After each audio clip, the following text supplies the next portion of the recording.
Le ton monte d'un cran contre la réforme des retraites. Cette semaine sera décisive. Alors que le texte de loi doit être voté demain au Sénat, les routiers se joignent au mouvement. Ils ont mené ce matin une opération escargot sur l'autoroute A1. Une quinzaine de voitures et de poids lourds se sont rendus au péage de Fresnes-les-Montauban et ont ensuite fait demi-tour pour recommencer cette opération dans l'autre sens. Ils ont perturbé la circulation sur les voies lentes et médianes. 36 km de bouchons ont été enregistrés. Les syndicats prévoient une forte mobilisation dans tout le pays et n'excluent pas d'investir les sites pétroliers. Des blocages plus sévères seront aussi possibles ce soir. Du côté du gouvernement, François Fillon l'a dit et répété, la réforme des retraites ira à son terme. Le Premier ministre a également affirmé que le pays ne sera pas en pénurie d'essence. Il ne laissera pas bloquer le pays. À noter que plusieurs stations-service de la métropole sont à sec. Seule solution pour faire le plein, aller en Belgique. Un reportage sur ce sujet est d'ailleurs à suivre dans le courant de la journée. Les cheminots sont eux aussi mobilisés. Ils ont bloqué pendant 1 heure ce matin la gare Lille-Flandre. Les manifestants sont descendus sur les voies, empêchant les trains de partir ou d'arriver. Ils ont été délogés par les forces de l'ordre. Et ensuite, après les routiers et donc les cheminots, c'est au tour des lycéens. La plupart des lycées de la métropole sont bloqués. Ce matin, à Tourcoing, le lycée Colbert était paralysé. Inquiets pour leur avenir, les lycéens sont descendus dans la rue.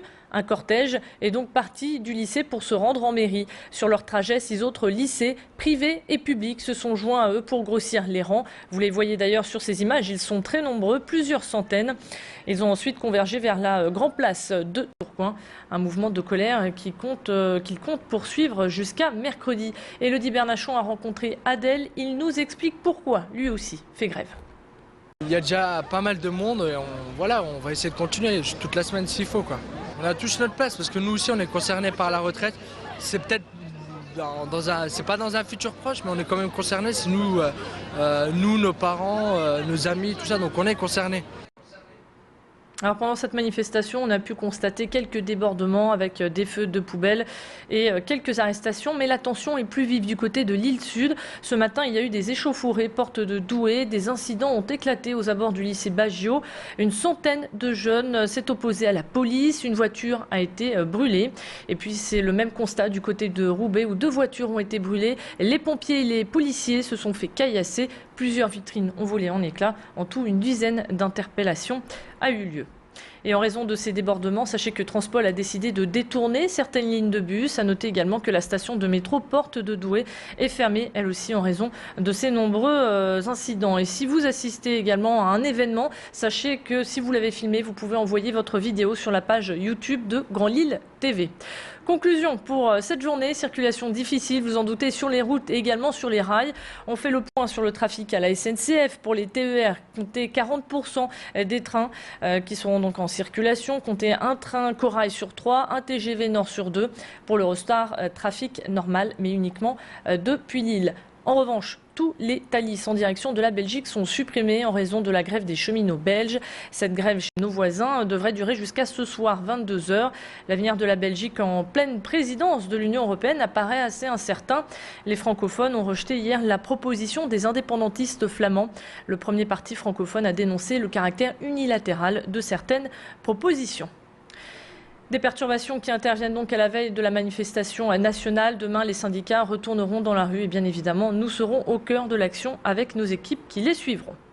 Dans le reste de l'actualité, on va parler de vin car il n'y a pas que dans le sud que l'on fait du vin.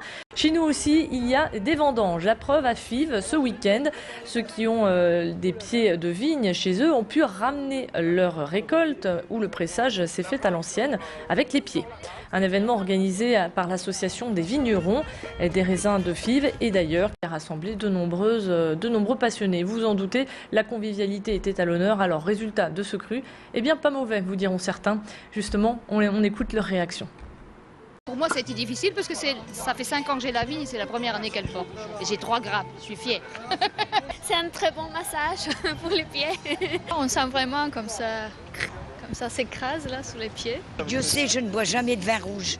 Mais je peux vous dire une chose, ce vin-là, je l'ai trouvé très très bon. Dû au réchauffement planétaire. Donc c'est peut-être malheureux à dire pour la planète, mais c'est bien heureux pour le Nord, sachant que d'ici quelques décennies, je pense que nous aurons des bons crus dans le Nord. Un mot de sport à présent avec la défaite du LOSC face à l'Olympique Lyonnais. Les nordistes ont pris un but dès la 3e minute par... Contre ça, c'est difficile de lutter. Tout était possible. La preuve, on est revenu à 2-1. Malheureusement, on n'a pas pu rester à portée de score assez longtemps. Voilà, on a été victime d'une décision que M. Fautrel a pris en son âme et conscience. Donc on va respecter sa décision. Mais c'est vrai que le 3-1 nous fait mal. Après, on est tombé aussi sur un super gardien parce qu'on a fait une très belle deuxième période. Donc maintenant, un match, ça dure les 90 minutes et il s'agissait de rentrer dans le match un petit peu mieux que ce qu'on l'a fait. Voilà, on n'a pas été non plus aidé par l'arbitrage. Il y a eu des décisions qui nous ont été défavorables. Maintenant, ça fait partie du jeu, mais sur un match comme celui-là, un match de très haut niveau à Lyon, c'est trop pour espérer ramener des points. Voilà, et pourtant, on a fait un match plutôt intéressant, on va dire. Et on va se concentrer déjà sur l'Europa League. On se doit de prendre 3 points contre Sofia pour se replacer dans cette poule. Voilà, puis il sera toujours temps ensuite de penser à l'Olympique de Marseille. Effectivement, ça va être un gros match et sur les gros matchs, il va falloir s'améliorer, contrairement à ce qu'on a fait ce soir.